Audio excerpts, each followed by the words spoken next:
Ya, baik. Kemudian saya akan ke Pak Ari Wibowo. Pak Ari, tadi sudah disampaikan Pak Ahyani bahwasanya tidak ada penyekatan. Kemudian apa upaya Dinas Perhubungan Solo ketika nanti menghadapi momen libur Nataru ini, Pak Ari?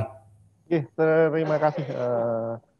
Untuk Dinas Perhubungan Kota Surakarta sendiri saat ini sudah banyak persiapan Mas Gilang maupun Mas Asep. Seperti kami tetap memantau di terminal stasiun bandara walaupun bentuknya bukan posko, namun kita sambangi, kita ada patroli kota dan sebagainya. Terus juga kami juga mempunyai kaitannya apa central control room. Kami punya central control room seperti apa yang di belakang saya ini, pantauan arus lalu lintas dari 116 sisi sentra CCTV dan juga dari 61 persimpangan apil. Dan semuanya juga kita pantau, termasuk juga kita ada patroli perparkiran, Mas, termasuk juga deret gratis, hingga untuk membuat nyaman bagi masyarakat yang berkunjung ke Kota Surakarta. Dan untuk yang lainnya masih sama, patroli prasarana lalu lintas juga kita lakukan, seperti halnya rambu-rambu bila ada yang rusak atau traffic light rusak, dan juga kami bergabung di posko-poskonya kepolisian atau pengamanan Natal dan Tahun Baru di gereja maupun di mobiling. Jadi kami juga seperti biasa dan juga di Natal maupun Tahun Baru ini juga ada beberapa hal yang perlu kita sampaikan di sini seperti flyover Purwosari nanti juga akan diuji coba untuk umum tanggal 21 sampai 26 Desember.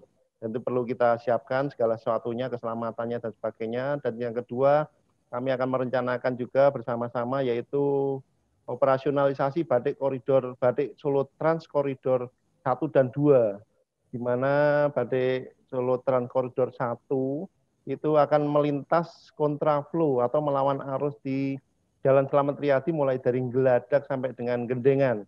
Kita perkirakan nanti sekitar tanggal 23 Desember, namun nanti rilis akan secara resmi akan kami sampaikan. Dan itu akan menggunakan lajur paling selatan untuk meningkatkan perekonomian mungkin juga di Solo, di Jalan Slamet Riyadi di selatan, dan juga untuk aksesibilitas. Dan saat ini beberapa pembangunan halte sudah kita lakukan, bantuan dari Kementerian Perhubungan, ada 27 halte, diantaranya di sepanjang Jalan Slamet Riyadi kiri maupun kanan.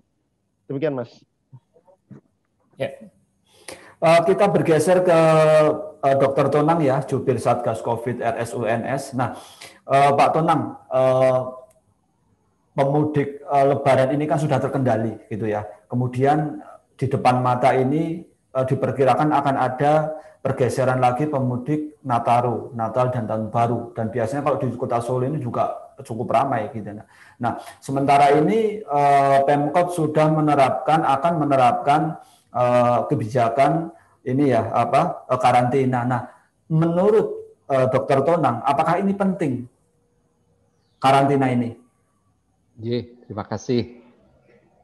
Tentu ini adalah sebuah proses ya, bukan suatu titik akhir. Kita bersyukur minimal bahwa hari ini Pak Wali sudah menyampaikan dan disampaikan di media bahwa istilahnya tidak ada waktu itu sempat ada kata-kata kan ada pencegatan di pintu masuk begitu ya. Jadi sudah dikoreksi oleh beliau disampaikan bahwa akan mengefektifkan Jogo Tonggo kan begitu, sehingga kalau nanti ada dari luar kota datang ke Solo dan masuk ke suatu lingkungan, maka Jogo Tonggo akan aktif untuk melaporkan ke Satgas dan akan dijemput untuk dikarantina. Bahasanya begitu dalam bahasa yang ada tadi di media. Ya. Mohon maaf kalau berarti saya salah baca, tapi seperti itu kurang lebih. Nah, memang kalau ditanya apa karantina perlu, ya bagi Solo ini memang sebagai kota yang kota transit, memang risikonya kita banyak orang masuk, ya banyak orang masuk. Bahkan kalaupun bukan begitu pun sehari-hari pun kita banyak mendapati kan bahwa sekitar Solo akan banyak beraktivitas di Solo sehari-harinya. Dilihat dari segi risiko penularan COVID, sebetulnya memang dengan kondisi hari ini, di mana Solo Raya dan banyak kota-kota di Indonesia ini sudah sama-sama tinggi ya sebetulnya. Maka sebetulnya memang dalam hal ini efektivitas dari proses pengkarantina ini memang tidak lagi seefektif di awal dulu. Di awal dulu, di mana memang masih ada daerah yang kasusnya belum banyak, ada daerah yang kasusnya tinggi, maka masuknya orang dari daerah dengan risiko penularan tinggi itu perlu kita lakukan pencegahan. Saat ini kalau kita lakukan karantina ya bukan berarti tidak ada gunanya, tentu ada gunanya karena pasti tetap mengurangi mobilitas ya.